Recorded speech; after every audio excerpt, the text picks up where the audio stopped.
बहुत बहुत धन्यवाद मंच का संचालन कर रहे खुर्शीद भाई को।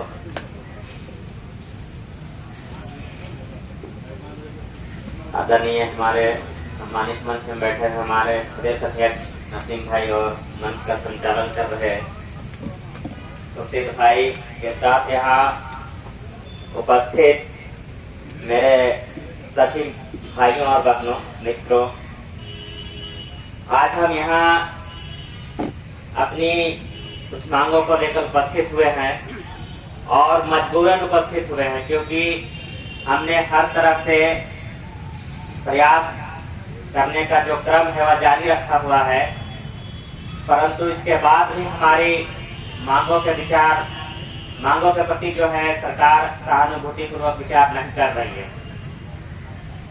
तो जिस तरह से कि मेरे से पूर्व वक्ता ने आप सबों को बताया, खुर्शीद भाई जो मंच संचालन कर रहे हैं उन्होंने भी बताया, तो विषय वही है, परंतु सारे लोग अपने अपने चीजों को रख रहे हैं, तो मैं भी आप सबों से कुछ कहूंगा। आज हमें यह सोचने की आवश्यकता है कि कितना विडंबना भरा विषय है कि एक ओर डिजिटल इंडिया, दूसरी ओर सारा कार्य कंप्यूटराइज करने का व्यवस्था, कैशलेस, पेपरलेस, इस तरह के सपने दिखाए जाते हैं और उस दिशा में काम भी हो रहे हैं, परंतु उसकी जो रीढ़ की हड्डी है कंप्यूटर ऑपरेटर, और उसके साथ आप यहाँ देखेंगे कि कंप्यूटर ऑपरेटर सिर्फ रीढ़ की हड्डी भर नहीं है, उसके साथ उसका मस्तिष्क भी लगा हुआ है। यदि आप व्यवस्था को एक शरीर मानेंगे तो कंप्यूटर ऑपरेटर रीढ़ की हड्डी के साथ मस्तिष्क भी है।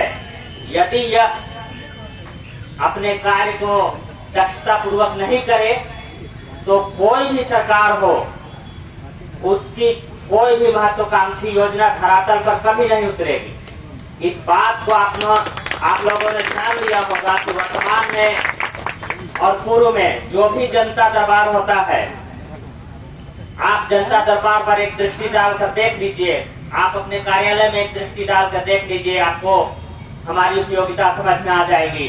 सारे लोग स्टॉल लगाकर बैठे होते हैं, परंतु जब शाम होता है, जनता दरबार समाप्त होने का समय आता है, तब क्या होता है, किस विभाग से कितने आवेदन प्राप्त हुए यह कौन बताएगा? तो ऑपरेटर बताएगा। उसकी एंट्री कौन करेगा? तो ऑपरेटर करेगा। कार्यालय में क्या स्थिति है? कार्यालय में स्थिति है कि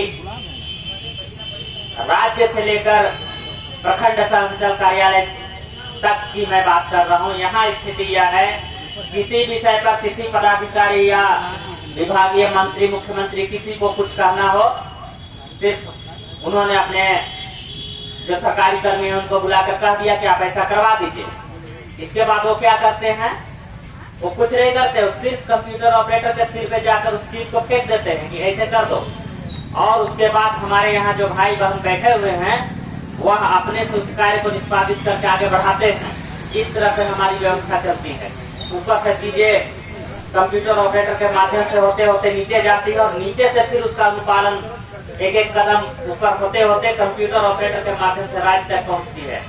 तो आज मैं इस मंच से इस सरकार से पूछना चाहता हूं कि आपको जब कार्य करने की आवश्यकता होती है, उसमें तेजी लाने की आवश्यकता होती है, उसे 11th आवर में भागम भागी करके अपने योजनाओं को पूरा करना होता है, तो आपको किसकी याद आती है? आपको कंप्यूटर ऑपरेटर की याद आती है। परंतु यही कंप्यूटर ऑपरेटर जब पूरे दिन काम करता है और महीने के अंत में जब उसे पैसे देने की बात आती है, तो आपके द्वारा कह दिया जाता है कि यह कंपनी का मामला है। यह कहां तक न्यायोचित है? यदि आप काम कराना जानते हैं तो आपको पैसा देने का भी सोच होना चाहिए। ऐसा नहीं कि काम के लिए आप सिर में सवार हो जाएंगे और पैसे देने के मामले पर आप कुछ नहीं जानेंगे, गूंगे बहरे बन जाएंगे। तो आज मैं यहाँ आप लोगों से यही कह रहा हूँ कि इस मंच के माध्यम से मैं सरकार से पूछना चाहता हूँ कि आखिर ऐसी कौन सी व्यवस्था रही आपके साथ, जो आपने एक जो व्यवस्था चल रही थी, समान काम के बदले समान वेतन, उसमें आपने छेड़छाड़ किया। आखिर आउटसोर्सिंग एक ठेकेदारी प्रथा को लाने की क्या आवश्यकता पड़ गई? कहीं इसमें आपका निजी स्वार्थ तो नहीं आया? आज मुझे यहाँ इस बात को कहने में भी कोई हिचक नहीं है कि आपने केवल अपने निजी स्वार्थ के लिए यह ठेकेदारी प्रथा को लेकर आने का कार्य किया है। जिस तरह से वित्त विभाग के संकल्प को हमारे आउटसोर्सिंग का जो नियमावली है इससे हटाने का जो कार्य किया गया है, यह बहुत ही चिंताजनक, दुर्भाग्यपूर्ण और सीधे सीधे हमारे साथ अन्याय करने का एक रास्ता निकाला गया है।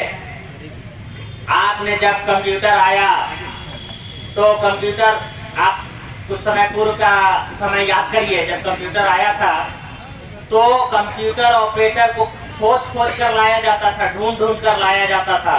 चलो मेरे यहाँ काम करो, तुमको हम पैसा देंगे, इस तरह से।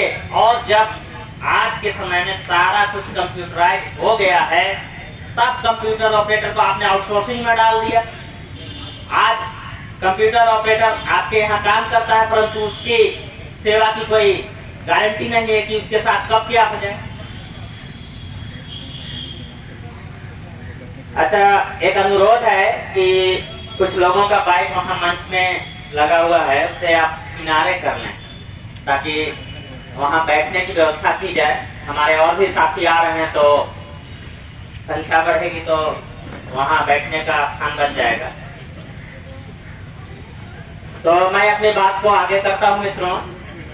जिस तरह से आज वर्तमान की जो सरकार है, मेरा इस सरकार से कहना है कि आप जब सत्ता में नहीं थे, पिछली सरकार जब रघुवर दास की सरकार थी, तब आप चुनाव प्रचार जब करने जाते थे तो आप कहते थे हम संविदा शब्द हटा देंगे, आउटसोर्सिंग शब्द हटा देंगे। आज आपका वह वादा क्या हुआ?